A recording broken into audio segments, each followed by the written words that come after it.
Jurisprudence जो है,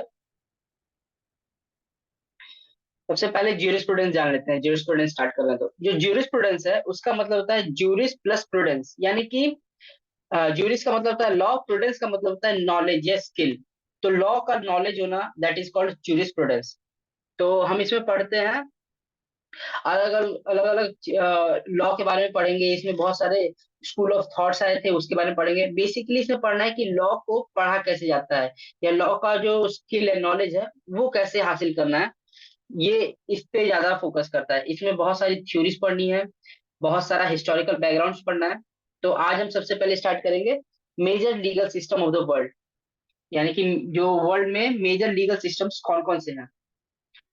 तो उससे पहले जाने से पहले सबसे पहले हम जानते हैं व्हाट इज लॉ। स्क्रीन पे दिखाई दे रहा होगा, मैंने एक बनाया जो, इसमें लिखा हुआ है what is law.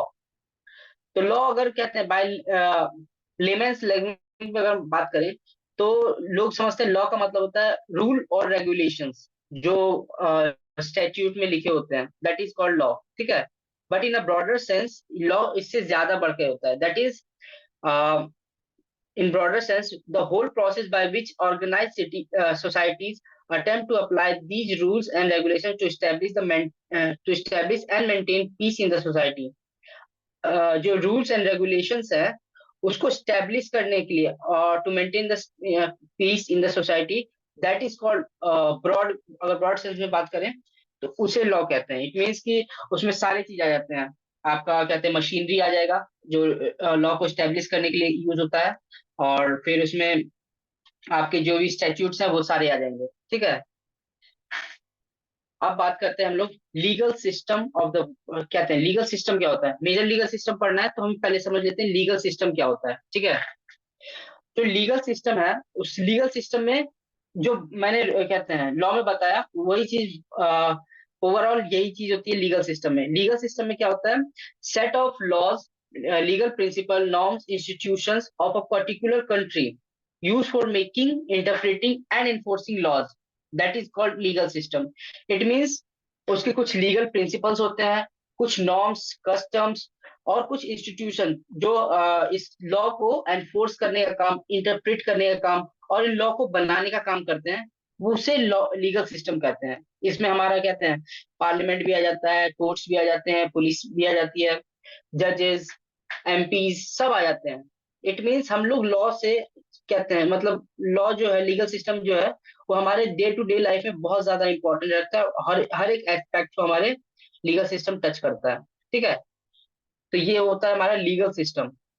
Now talk about the components of the legal system, यानी कि लीगल सिस्टम के कंपोनेंट्स क्या क्या हैं जो मैंने अभी बताया। सबसे पहले तो certain basic principles, that is constitution.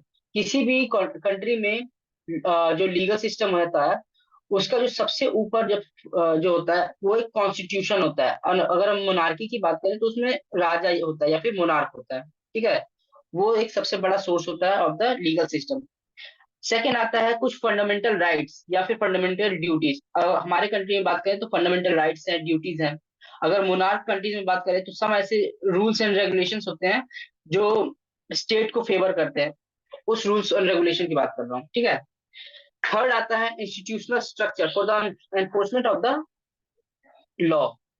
It means वो सारे स्ट्रक्चर, इंस्टीट्यूशन जो लॉ को एनफोर्स करने के काम आते हैं, जैसे लॉ, जैसे कोर्ट, जेल, उसके बाद पार्लियामेंट में हमारे लॉ बनते हैं, वो भी इंस्टीट्यूशन ऑफ स्ट्रक्चर्स में ही आते हैं। ठीक है। देन उसके बाद लास्ट में आता है legal personals endowed with responsibility to administer the system. It means वो सारे पर्सनल्स जो लीगल सिस्टम में इसको चलाने का काम करते हैं, इसे बनाने का काम करते हैं, एनफोर्स करने का काम करते हैं, जैसे पुलिस है, लॉयर्स हैं, जजेस हैं, एमपीज हैं जो लॉ बनाते हैं, एनेक्ट करते हैं, लेजिस्लेटर्स कह सकते हैं। तो ये सब जो है components of the legal system है। मतलब इन इन सब के बिना एक लीगल सिस्टम नहीं हो सकता है। ठीक है। नाउ पर्पस क्या है लीगल सिस्टम का। ठीक है। तो पर्पस बहुत ही आसान सा कहते हैं शब्द है। मेन पर्पस जो होता है लीगल सिस्टम का वो होता है किसी भी एक सोसाइटी में पीस और पीस बना के रखना, या फिर एक सोसाइटी जो होता है ना, वो एक ऑर्गेनिक चीज है, दैट इज लिविंग चीज है। वो धीरे धीरे प्रोग्रेस करता है एज द पर्सन का मेंटल कैपेसिटी बढ़ता है, उसी तरह सोसाइटी भी धीरे धीरे प्रोग्रेस करती है। तो उसको प्रोग्रेस करते रहे और पीस बना रहे, उसके लिए हमें लीगल सिस्टम और स्टेट की जरूरत पड़ती है। ठीक है, तो इसका पर्पस ये है to deliver the peace in the peace and deliver justice in the society. अगर कहते हैं एक सोसाइटी है जहाँ पे जस्टिस नहीं मिल पाता है, तो वो सोसाइटी ज्यादा देर तक सर्वाइव नहीं कर सकती है, कोलैप्स कर जाएगी। ठीक है, जहां पे हम देखने लगते हैं कोई भी सोसाइटी है वहां पे बहुत ज्यादा इनजस्टिस अगर होने लगता है, तो वो सोसाइटी ज्यादा दिन तक सर्वाइव नहीं कर सकती है। ठीक है, तो that's why the purpose of the legal system ये है कि पीस बनाए रखना, एंड सेकंड ये है जस्टिस को डिलीवर करना। ठीक है,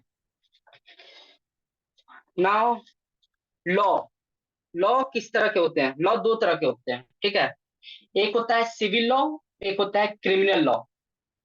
सिविल लॉ में होते हैं प्राइवेट लॉज आते हैं, जिसमें दो इंडिविजुअल एक दूसरे के खिलाफ मतलब खड़े होते हैं, दोनों को कहते हैं, जो भी कंटेंशन होता है वो एक दूसरे के खिलाफ होता है।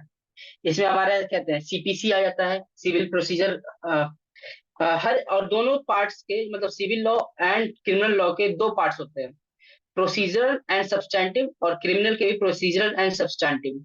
अगर सिविल साइड की बात करें तो प्रोसीजरल में आता है सीपीसी, यानी कि क्रिमिनल प्रोसीजर कोड, जो 1908 में बना था। इसमें सारा प्रोसीजर लिखा होता है कि आखिर अगर कोई दो पार्टीज के बीच में अगर कोई डिस्प्यूट आता है, तो उसे सॉल्व करने के, उससे कहते हैं डील करने के क्या प्रोसीजर होगा, कहाँ पे उसका जुरिडिक्शन होगा, कैसे उसे डील किया जाएगा, ये सारा प्रोसीजरल कोड में लिखा जाता है। और जो सब्सटैंटिव लॉ होता है उसमें सारा ऑफेंस लिखा जाता है, कि आखिर दो पार्टीज के बीच में अगर कोई कंटेंशन है तो किस किस तरह से हो सकती है। जैसे फॉर एग्जांपल कॉन्ट्रैक्ट एक्ट, जो कॉन्ट्रैक्ट एक्ट है उसमें बहुत सारा कंटेंशन दिया हुआ है, जो बहुत सारा क्राइम दिया हुआ है, जो क्राइम से ही कह सकते हैं, बहुत सारा डिस्प्यूट जो हो जाता है लोगों के बीच में, उस चीज का कहते हैं एग्जॉस्टिवली दिया हुआ है। फॉर एग्जाम्पल की अगर हम बात करें, तो अगर कोई एग्रीमेंट बनाता है या कॉन्ट्रैक्ट बनाता है और उसका ब्रीच कर देता है, तो उसका क्या कॉन्सिक्वेंसेज होंगे, वो इसमें लिखा हुआ है। बट उसको साबित करने के लिए क्या प्रोसीजर फॉलो करना होगा, वो प्रोसीजर लॉ में लिखा होता है। ठीक है, now talking about the criminal side. Criminal side में भी सेम होते हैं, बस एक्ट्स अलग अलग है। जैसे प्रोसीजरल एक्ट में होता है सीआरपीसी, जो 1973 में बना था। और जो सब्सटैंटिव लॉ है वो है आईपीसी, यानी कि 1860 वाला जो एक्ट है। तो इसको इस तरह समझते हैं कि अगर कोई एक्ट होता है, मतलब कोई एक क्राइम होता है, फॉर एग्जांपल रॉबरी हुई है, तो रॉबरी जो है उसे डिफाइन किया गया है आईपीसी में। ठीक है, बट रॉबरी जो किया है उसको उसका जुरिस्डिक्शन क्या होगा, उसमें कहते हैं कौन इन्वेस्टिगेशन करेगा, कैसे कितने दिनों के अंदर चार्जशीट फाइल की जाएगी, ये सब जो प्रोसीजर होते हैं ये सब सीआरपीसी में दिए हुए हैं। तो दैट इज प्रोसीजर लॉ। ठीक है, नाउ इतना समझने के बाद अब हम आगे बढ़ते हैं for the major legal system of the world. तो major legal system of the world में मेन थ्री होते हैं, तीन लीगल सिस्टम्स होते हैं। एक Romano Germanic civil law system, दूसरा कॉमन लॉ सिस्टम, तीसरा सोशलिस्ट लॉ सिस्टम। और इसके अलावा जो भी बहुत सारे लॉ लीगल सिस्टम्स होते हैं जो अदर लीगल सिस्टम्स में आते हैं, जैसे कि हिंदू का लॉज होते हैं, मुस्लिम लॉज होते हैं, ज्यूइश के लॉज होते हैं, या अफ्रीकन के लॉज होते हैं, चाइनीज लॉ होते हैं। तो उस सबको हम अदर अदर लीगल सिस्टम्स में रखते हैं। और मेनली जो है वो रोमन जर्मनिक यानी कि सिविल लॉ और कॉमन लॉ को पढ़ना जरूरी होता है, because most of the laws होते हैं जो इसी से ड्राइव किए हुए हैं। और आज जितने भी लीगल सिस्टम हम देखते हैं अपने आसपास, उसमें मेजर पोर्शन जो होता है वो इन्हीं दोनों के कंपोनेंट से बना हुआ है।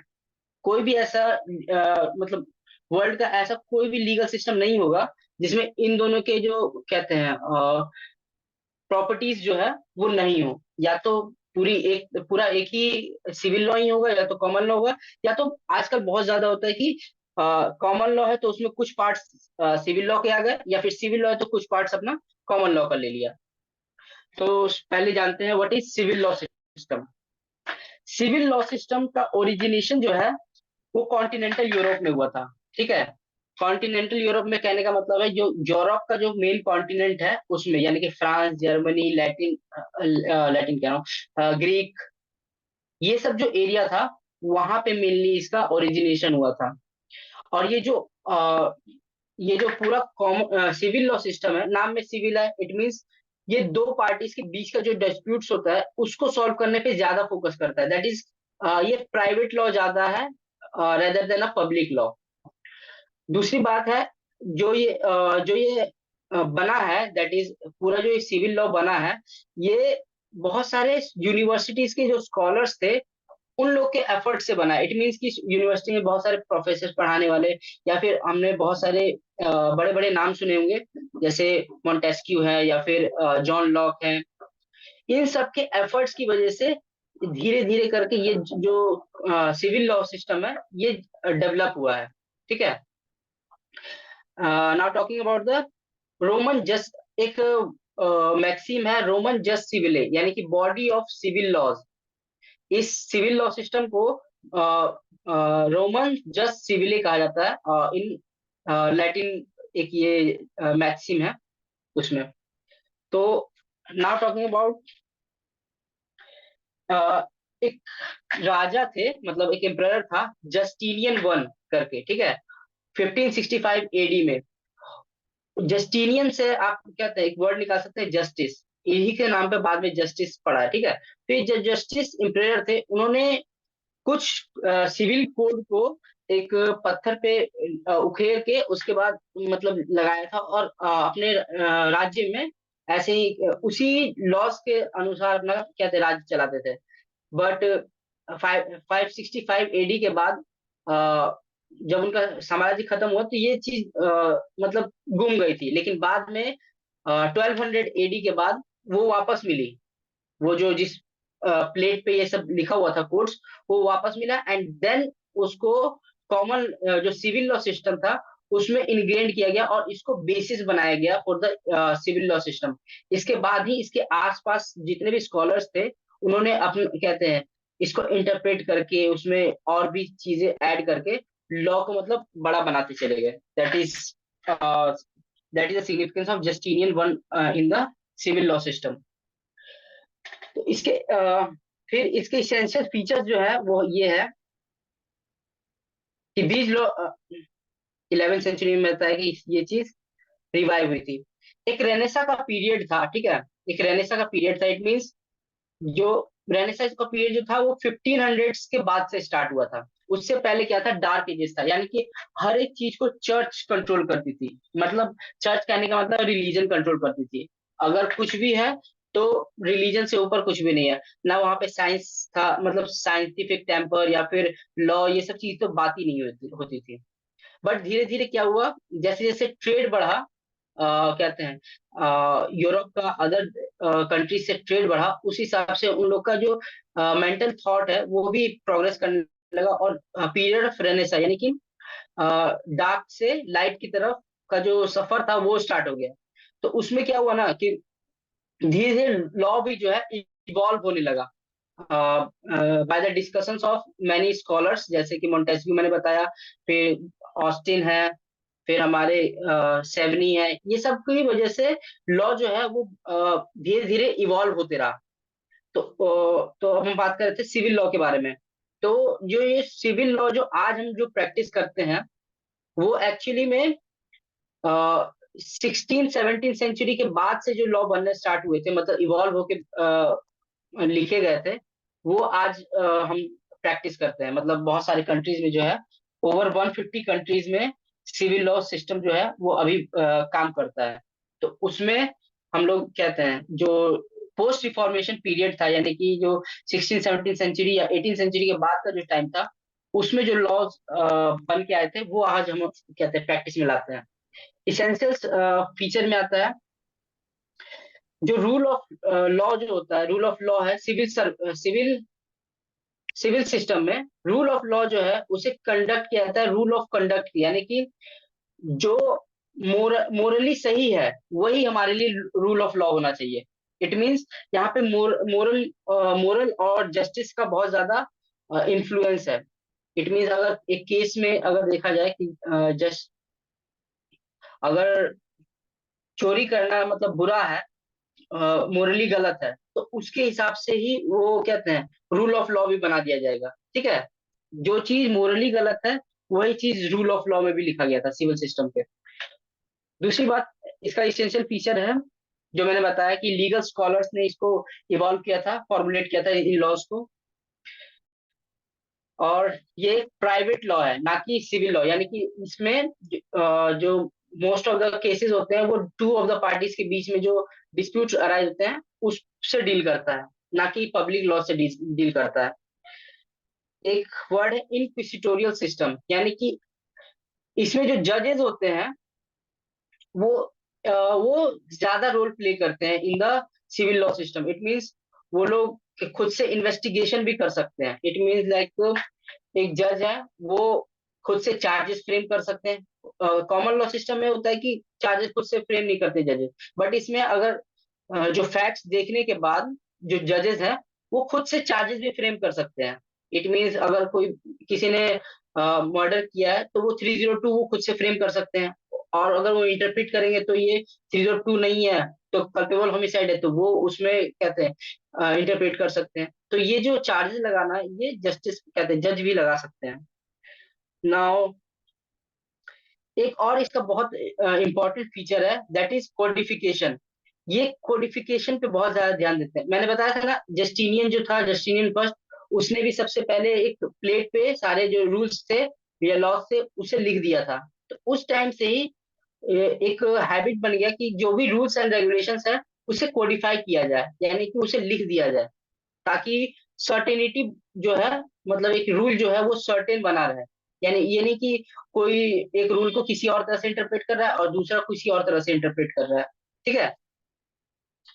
अ, और और एक और लास्ट जो है, comprehensive and continuously updated legal codes, यानी कि ये टाइम टू टाइम जो है लॉज को अपडेट करते रहते हैं, कंटिन्यूसली अपडेट करते रहते हैं। इट मीन्स अगर कोई एक केस आया उसमें सेम लॉ अप्लाई कर रहे हैं बट फैक्ट्स थोड़ा से डिफरेंस है, तो वो केस केस के फैक्ट्स और सर्कमस्टांसिस के हिसाब से वो रूल को अप्लाई करते हैं और एक नया कहते हैं रूल बन जाता है। तो उस रूल को फिर बाद में बाय द लेजिस्लेचर पास करवा के वो उस रूल को अपडेट किया जाता है। ठीक है। उसमें प्रेसिडेंट्स का जो ज्यादा वैल्यू नहीं होता है, क्योंकि उनका कहना होता है हर एक केस एक न्यू केस होता है। हर एक जो केस के फैक्ट्स होते हैं, सर्कमस्टांसेस होते हैं, वो दूसरे केस के फैक्ट्स और सर्कमस्टांसेस से अलग होते हैं, किसी ना थोड़ा बहुत बिल्कुल अलग होगा, बिल्कुल सिमिलर होगा ऐसा नहीं है। एक एक फैक्ट सबका सिमिलर नहीं होता है। तो इस चीज पे पूरा सिविल लॉ सिस्टम काम करता है। ठीक है। इसके बारे में कुछ अगर किसी को पूछना है तो या ऐड करना है तो प्लीज। आई एम गुड, अभी तो ठीक है। नहीं तो अब चलते हैं। हाँ, भूमिका, तो मैं पानी पी लेता गुड हूँ। इवनिंग भूमिका और रोहिणी, आपको कुछ ऐड करना हो तो प्लीज बता। All good. You can carry on. Okay.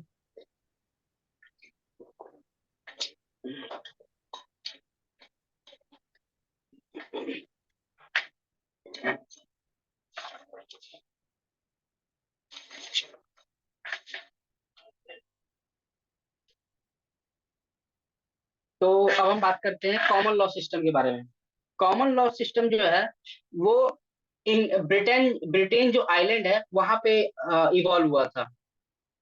तो ये जो सिविल सिस्टम है उससे काफी नया है। जो सिविल लॉ सिस्टम है उसका जस्टिनियन जो था 565 एडी में था, बट ये जो है ये पिछले रेनेसा पीरियड जब से स्टार्ट हुआ है तब से ये इवॉल्व होना स्टार्ट हो गया है। ठीक है। More than over 500 years he इसके हो रहे होंगे ऑलमोस्ट। तो ब्रिटेन में ये ब्रिटेन में सबसे पहले बात क्या है कि ब्रिटेन जो है वो मोनार्कियल सिस्टम पे काम करता है। ठीक है। तो जब रेनेसा का पीरियड आया तो धीरे धीरे लोगों का जो कॉन्शियसनेस था वो ये हुआ कि मोनार्की का बहुत ज्यादा कंट्रोल नहीं होना चाहिए ओवर कहते हैं स्टेट के ऊपर। तो धीरे धीरे पीपल पार्टिसिपेशन का बात स्टार्ट हुआ कि अगर स्टेट के अंदर जो भी कहते हैं बड़े डिसीजंस हैं उसमें पीपल का पार्टिसिपेशन भी होना चाहिए था, मतलब चाहिए होना चाहिए। तो इसी तरह लॉ भी एक एस्पेक्ट था जिसमें पीपल का पार्टिसिपेशन स्टार्ट किया गया। तो यहीं से जो ज्यूरी सिस्टम है वो इवॉल्व होके आता है। इट मींस अगर कोई केस है तो उसमें क्या कहते हैं, कॉमन पीपल भी भाग लेंगे और उस केस में डिसाइड करने में मदद करेंगे। इससे होता क्या है कि जो स्टेट का पावर है उसको कंट्रोल करने में मदद मिलता है। पीपल को ऐसा लगता है कि दैट इज हम भी कुछ है और हम भी अ, एक अच्छा क्या कहते हैं प्ले कर रहे हैं अपना role in the process of law या स्टेट और गवर्नमेंट के पॉलिसीज वगैरह में। तो इसी तरह जो ज्यूरी सिस्टम था वो इवॉल्व हुआ था। जो आइडिया ऑफ द जो ये जो लॉ था, जो कॉमन लॉ सिस्टम था, ये जो सिविल लॉ था वो तो प्रोफेसर्स और स्कॉलर्स ने अपने आप इंटरप्रेट करके बनाया था। बट इसमें था कि जजेस ने जो लॉ बनाया, मतलब प्रेसिडेंट्स दिए या फिर केस, हर केस में जो जजमेंट पास किया, वो धीरे धीरे लॉ बनते चले गए। इट मीन्स ये एक तरह से जजेस मेड लॉ है। एक केस में हुआ कि कोई एक जजमेंट आया, फिर बाद में वो सिमिलर केस को ही रेफर किया गया कि ये जजमेंट उसमें आया था, तो यही जजमेंट इस वाले में भी रहेगा। तो धीरे धीरे करके ये जो पूरा लॉ है ये जजेस मेड लॉ कहलाता है। बाय द डिफरेंट केसेस से ये लॉ बना है। इसके एसेंशियल फीचर्स देख लेते हैं। सबसे पहले ये जो सिस्टम है इसमें ट्रायल सिस्टम होता है। इट मीन्स कि दो पर्सन के जो बीच में जो ये इस पे फोकस करता है कि जो दो लोगों के बीच में जो डिस्प्यूट है, seeks to provide solution to the trial rather than formulating rules. ये दो लोगों के बीच का जो डिस्प्यूट है उसको सॉल्व करने पे ज्यादा ध्यान देता है, ना कि कोई एक रूल को फॉर्मुलेट करने पे। वो रूल या जो लॉ है वो बाद में आ जाता है। इट मीन्स दोनों का डिस्प्यूट रिजॉल्व हुआ और जिस रेशियो पे रिजॉल्व हुआ वही उसका प्रेसिडेंट बन गया। लेकिन जो सिविल सिस्टम में है वो लॉ बनाने पे वो ज्यादा फोकस करते थे। तो प्रोफेसर है वो क्या होता है, थ्योरी बनाते हैं, लॉ बनाते हैं, उस पे ज्यादा फोकस करते हैं। लेकिन यहाँ पे जो है वो जस्टिस पे ज्यादा फोकस किया जाता था और धीरे धीरे वो लॉ, मतलब प्रेसिडेंट के द्वारा वो लॉ बना है, ना कि स्पेशली किसी लॉ पे सोचा गया फिर उस पर थ्योरीज बनाई गई फिर उसको रिबटल किया गया। इस तरह से नहीं बना है। ठीक है। इसमें ये भी बोल सकते हैं ना कि जो हम्म इंग्लिश कॉमन लॉ है वो स्पेसिफिक रहता है एक केस के, बट जो जो दूसरा सिस्टम है वो लोग जनरल बनाने की कोशिश करते हैं, जनरल रूल। हम्म। वो जो सिविल लॉ सिस्टम है वो एक जनरल रूल बनाने की कोशिश करते हैं। बट इसमें है कि जो जजेस होते हैं वो कहते हैं केस में जो कहते हैं जो जरूरी होता है उस टाइप पे फोकस करते हैं। और वहां से जो लॉ बन के निकलता है ना उसे प्रेसिडेंट मान लिया जाता है ताकि वो आगे केस में यूज किया जा सके। मेन फोकस होता है जो करंट केस चल रहा है या प्रॉब्लम है उसको सॉल्व करें, दोनों के आर्गुमेंट हम्म सुने। अगर उस आर्गुमेंट्स में कुछ ऐसा मटेरियल है जो जनरलाइज किया जा सकता है तो उससे फिर वो बना देते हैं प्रेसिडेंट। हम्म। फिर उसको आगे फिर सारे प्रेसिडेंट लोग में। फॉलो करते हैं। तो धीरे हम्म धीरे धीरे धीरे वो डॉक्यूमेंट होता गया मास्टर उसमें इकट्ठा होता गया हम्म। तो लॉ बढ़ता चला गया। गुड। तो ये जो है ये दूसरी बात ये है कि ये इसमें कोडिफिकेशन नहीं होता है, यानी कि इसको एक जगह पे लिखा नहीं गया है, ये धीरे धीरे इवॉल्व होके लॉ बनते चला गया है। इसलिए हम लोग जानते हैं कि जैसे इंग्लैंड में कॉन्स्टिट्यूशन नहीं है क्योंकि वो कोडिफिकेशन पे ध्यान नहीं देते हैं। ठीक है, कोडिफिकेशन नहीं करते हैं। बट ऐसा नहीं है कि हर एक चीज कोडिफाइड नहीं है, वहां पे भी आज के टाइम पे होता है। बट जो इसेंशियल फीचर जो हम बात कर रहे हैं वो है कि यहाँ पे कोडिफिकेशन नहीं किया जाता है, उसे लिखा नहीं जाता है एक स्टैच्यूट में। दूसरी बात, तीसरी बात ये है, मैंने बताया था ये पब्लिक लॉ है। पब्लिक लॉ इन सेंस की जो क्राइम वगैरह होते थे उससे ये डील करने के लिए ज्यादा ये लॉ फोकस करता है। मतलब जो ऐसे क्राइम्स जो स्टेट के खिलाफ हैं, जैसे मर्डर हो गया या फिर पीस को इंटरप्ट करने की कोशिश कर रहे हैं, या फिर हो सकता है कि वॉर अगेंस्ट द स्टेट करने की कोशिश कर रहे हैं, तो उन सब चीज को इंटरप्ट करने के लिए, उन चीज को रोकने के लिए इस लॉ को इवॉल्व किया गया था। ठीक है। It is more concern with the keeping the English crown away from the threat of demolish. यानी कि जो इंग्लिश क्राउन है, यानी कि जो राजशाही है वो बनी रहनी चाहिए, जो स्टेट ऑफ मोनार्की है वो बनी होनी चाहिए। अगर किसी भी सोसाइटी में एनार्की फैलेगी, अगर कहते हैं पीस नहीं रहेगा, तो जो सबसे ऊपर में बैठा हुआ है, चाहे वो कॉन्स्टिट्यूशनल गवर्नमेंट हो या मोनार्क हो, उसकी पावर को खतरा हो जाता है। ठीक है, तो उसको सही रखने के लिए जरूरी है कि सोसाइटी में पीस और जस्टिस मिलता रहे। तो इस चीज को इंश्योर करने के लिए ये लॉ बनाया गया था। ये जो कॉमन लॉ सिस्टम है, इसको इवॉल्व किया गया था। ठीक है, नाउ एडवर्सियल सिस्टम पे ये बेस है। एडवर्सियल सिस्टम क्या होता है? एडवर्सियल सिस्टम होता है ऐसा सिस्टम जिसमें दो पार्टीज के जो कहते हैं डिस्प्यूट्स होते हैं, उसे एक न्यूट्रल पर्सन बैठ के एडजुडिकेट करता है। जैसे कि हमारे कहते हैं कोर्ट्स में होता है जज।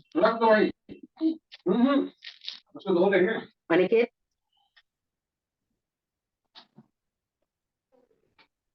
हाँ भाई, मिस्टर लव यू जिंदगी, म्यूट कर लो आप please. Go ahead. Aniket, mute yourself. कर लिया कर लिया, ठीक है, गो अहेड। तो एडवर्सियल सिस्टम में होता है कि दो पार्टीज होती हैं, उसका जो डिस्प्यूट होता है, वो एक न्यूट्रल पर्सन सारे फैक्ट्स एंड सर्कमस्टेंसेस को कंसीडर करने के बाद एडजुडिकेट करता है, जैसे हमारे लॉज में होता है। वो जो पर्सन होता है वो अ, ज्यादा इंक्वायरी में नहीं जाता है कि हमें क्या होना चाहिए, इसके ऊपर क्या चार्जेस फ्रेम होने चाहिए, इस सब चीज पे नहीं जाता है। वो सामने वाला जो लॉयर्स होते हैं या फिर जो उनका जो केस लड़ते हैं, वो सारे फैक्ट्स और सर्कमस्टांसेस को सामने रखते हैं, एंड उसके बाद उससे डिसाइड करते हैं। उस पे जो जज होते हैं उस बेसिस पे डिसाइड करते हैं। That is called adversary system. ठीक है, now it is the genesis of the concept of writs and court of equity। ये जो कॉमन लॉ सिस्टम है, जो रिट्स हम कहते हैं हमारे कॉन्स्टिट्यूशन में दिया हुआ है, जो मैंडेमस है, हैबियस कॉर्पस है, ये जो है इसका जो जेनेसिस है वो कॉमन लॉ सिस्टम है। ठीक, ये जो 5 रिट्स हम लोग कहते हैं हमारे सिस्टम है, वो इसका जेनेसिस यहाँ पे है। और एक वर्ड आता है कोर्ट ऑफ इक्विटी।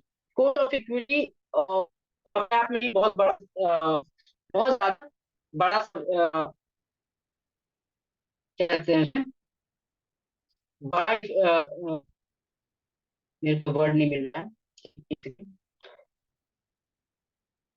अपने आप में ही एक बहुत बड़ा डेफिनेशन है, जिसके अंदर बहुत सारी चीजें आती हैं, जैसे कि equality, justice, liberty, court of आवाज कट रही इक्विटी है। के अंदर आती है।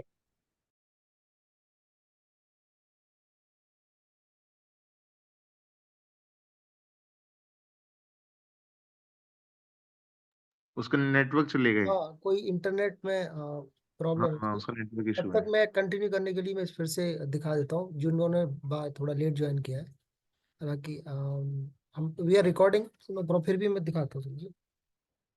सो Neeraj is covering this jurisprudence. It's a first session. He's just starting from basic concepts कि law क्या है. So law has basically two definitions. One is the narrow, that is all common people understand, that they say rules and regulations is called law. Other one is the broader sense. It is more formal definition. So it's a आवाज आ रही okay. आवाज आ रही मेरी? Yes, yes. It is back. Okay, please go ahead. तो ये सब जो है कॉमन एसेंशियल फीचर।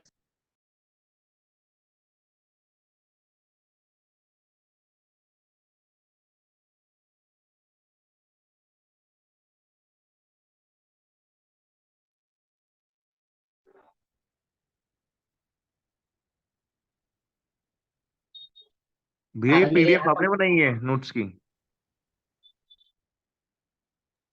ये मिस्टर नीरज ने बनाई है, ये जो भी प्रेजेंटर है बनाता है। So now we are following slowly slowly.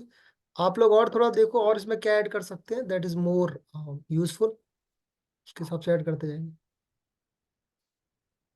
मेरा लगता है कि इंटरनेट आज बहुत खराब चल रहा है, that's internet. Okay, that's okay, वो थोड़ी बहुत दिन से ही हो जाता है। Please go ahead. ठीक है, तो कॉमन लॉ सिस्टम्स के बारे में बात कर लिया। No, no, no, तो you do one common law thing. No, system, no, no, Neeraj, you do one thing. Please disable your, please stop your video. तो लो बैंडविड्थ में काम चल जाएगा, okay? Don't start your video. You can stop your video, उसके बाद issue नहीं आएगा। Okay. Video अब ठीक टेक्स मोर बैंडविड्थ। है, हाँ बंद कर दिया। Please go. हम्म,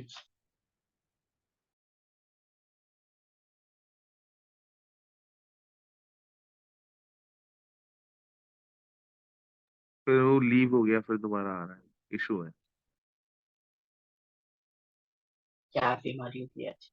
हाँ मैंने वीडियो बंद कर दिया, देखते हैं काम चलता है कि नहीं।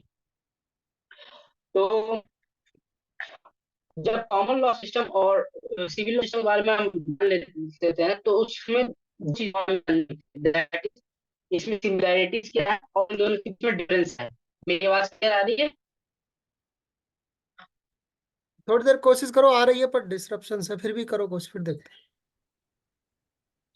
अच्छा, तो इसमें दो चीज, अगर दोनों लीगल सिस्टम के बारे में जान गए तो उसमें कंपैरिजन करने के लिए भी आता है। दैट इज कि इन दोनों में डिफरेंस क्या है एंड इन दोनों में सिमिलैरिटीज क्या है। तो पहले हम इसमें जो डिफरेंस है उससे देख लेते हैं कि इन दोनों के बीच में जो डिफरेंस है वो क्या है। सबसे पहली बात तो ओरिजिनेशन, जो मैंने बताया उसमें आपको डिफरेंशिएशन मिल जाएंगे। जैसे जो कॉमन सिस्टम है वो अनकोडिफाइड है और जो सिविल लॉ सिस्टम है वो कोडिफाइड है। ये इनके बीच का डिफरेंस है। जो कॉमन लॉ सिस्टम है वो ब्रिटेन और इंग्लैंड में ओरिजिनेट हुआ है, जबकि जो सिविल लॉ सिस्टम है वो कॉन्टिनेंटल यूरोप में इवॉल्व हुआ है। फिर एक एडवर्सरियल सिस्टम है, यानी जो कॉमन लॉ सिस्टम है वो एडवर्सरियल सिस्टम पे काम करता है, जबकि जो सिविल लॉ सिस्टम है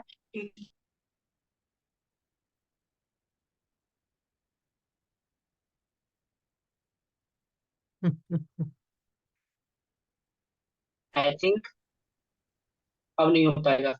मेरा इंटरनेट खत्म हो गया okay then, from my side. No problem. Let me मैंने समराइज। मैंने मैं हाँ। समराइज कर देता हूँ, उसके बाद हम कंक्लूड कर देंगे।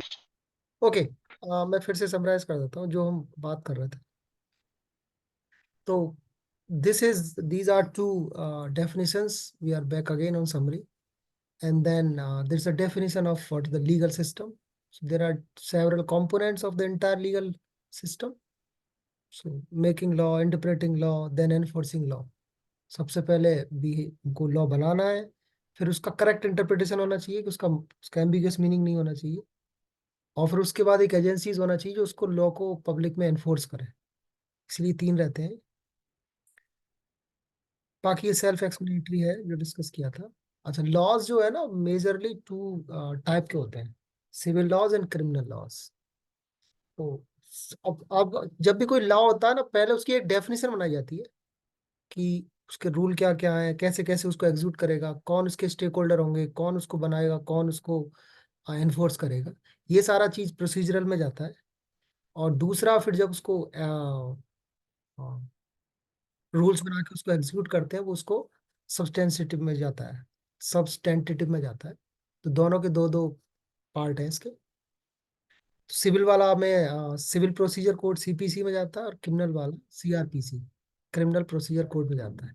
इन दोनों में डेफिनेशंस होती है, और उसके बाद जब उनको एग्जीक्यूट किया जाता है तो वो कॉन्ट्रैक्ट एक्ट में है, जो एग्जैक्ट सेक्शन या रूल या लॉ लगाया जाता है वो। और क्राइम के केस में आईपीसी होता है, इंडियन पीनल कोड। एक और क्विक समरी में जो डिस्कस किया था हमने, वो major legal systems of the world किया था। वो मेजरली तीन ही होते हैं: Romano Germanic civil law system, common law system, and socialist. उसके बाद बहुत सारे जो बचे हैं जो नहीं इन तीन मेजर में आते हैं, उनको अदर में काउंट कर लेते हैं। तो ये सारा डिस्कस किया है आज। आई थिंक अभी हम ये समरी है, फिर अभी और कुछ और इसमें ऐड करना चाहो तो कर सकते हैं, और वरना फिर हम आज का कंक्लूड करते हैं। Rest we will continue tomorrow. Thanks everyone.